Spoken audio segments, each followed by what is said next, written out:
Guys, I do need to apologize. I have been away and been busy for a while. So I hope you haven't missed me for the 2 or 3 of you that actually watch these videos.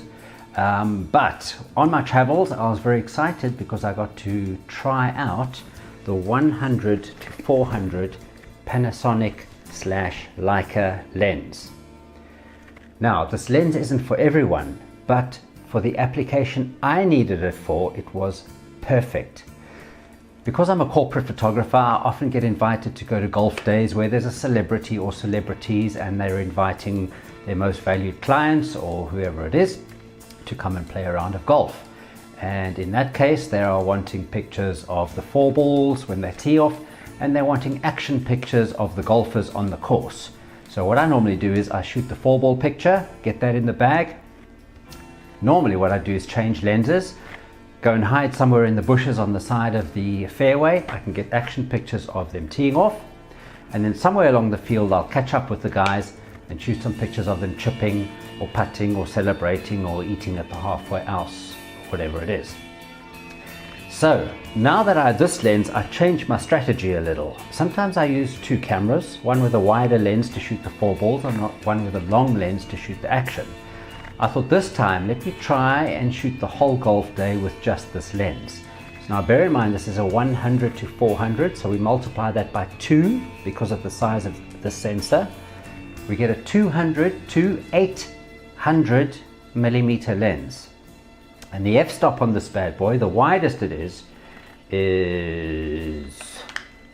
I forget, f4. So the widest you're getting is a 200 millimeter f4 lens, which isn't bad.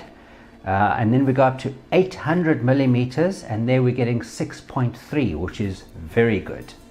So bear in mind that sports photographers who like shooting with long lenses, their absolute prime, their optimal lens to shoot, let's say, golf with, would be a 600 millimeter f4 lens. With this one, I tested it out on the 600 millimeter setting. You're getting around about f5, maybe f5.6, so it's not quite as wide, but flip guys, look what you're getting. You're getting an 800 millimeter lens, and it's that long. Okay, if you want to do the old lens shade thing, by the way, it's beautifully made. You screw that on, you can pull it out 1 extra level, and now, all right, we zoom out. That is now on 800. But if you look at a 600 millimeter f4 lens that the pros are using, flip, it's 3 times that, all right? And the front is going to be about that size. I walked around the whole day, 2 days in a row on a golf course with this and the Lumix G9, and there was a breeze. I let the Lumix G9 just hang on my fingers while I walked around.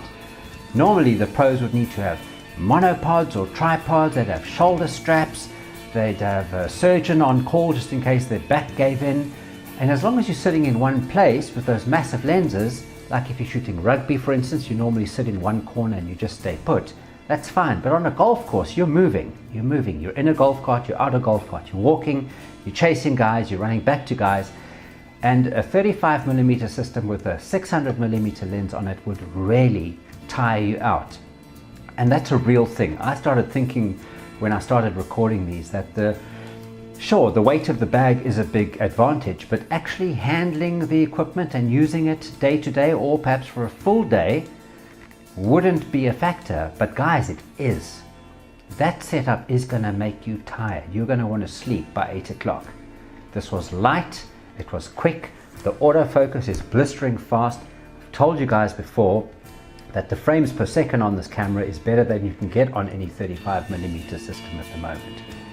If you're the type of photographer who likes to stand on the sidelines nice and proud with a monopod, 35 millimeter camera, and a lens the size of a cruise ship, fine for you.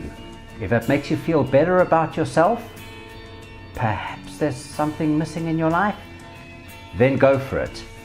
If you're the type of photographer who likes to run around, get around, have energy at the end of the day, and still produce amazing results, I would highly recommend this for sports photographers. And as I've said before, I think the biggest advantage with this camera system that I'm trying out at the moment is for sports photographers.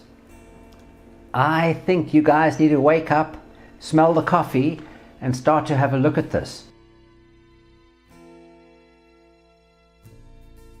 There is something else I wanted to mention, guys. I heard on the weekend that iPhone has released some software that in post-production, so after you've taken your picture, you can adjust the depth of focus.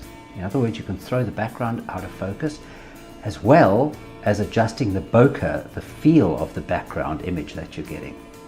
If that is the case, and if it's successful, there will be a third party who's going to develop that for Lightroom and for Photoshop, which makes me very excited, and so should you be if you've got a smaller sensor on your camera, because the main advantage of the bigger sensor on a camera, apart from being a little more light sensitive, is that you can throw the background out of focus to get that cinematic feel.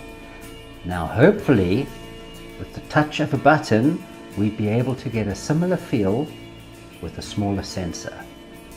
If that's perfected and if it works well, it's a game changer.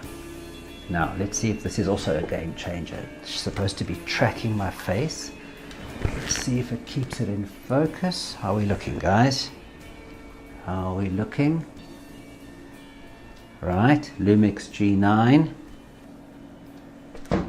Is it good? Is it tracking me? Oh, the other thing, that 100 to 400 can focus remarkably close, like 1.2 meters or something like that. I want to see you sports guys with your 600 mils and your 400 mils and your 300 millimeter lenses focusing anywhere near that close.